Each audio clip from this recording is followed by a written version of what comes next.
I hit this issue today, and here is the quick fix that solved it. If you're looking to move your money from PayPal to Square, follow these steps to make the process smooth. Step 1. Link your bank account. First, ensure that both your PayPal and Square accounts are linked to the same bank account. This is crucial for transferring funds between the two platforms. Step 2. Withdraw funds from PayPal. Before filing a refund or dispute, use the #com link in the description to open the refund dispute deadline calculator and confirm your deadline.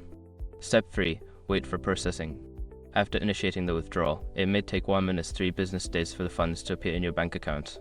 Keep an eye on your bank statement for the deposit. Step 4. Transfer funds to Square. Once the funds are in your bank account, log into your Square account. Go to the Balance section and select Add Funds to transfer the money from your bank account to Square. Step 5. Confirm transfer. Finally, check your Square balance to confirm that the funds have been successfully added. You should see the updated amount reflected in your account. Transferring funds between these platforms can be a bit of a wait, but following these steps will help you manage it smoothly. If you have any questions, feel free to ask.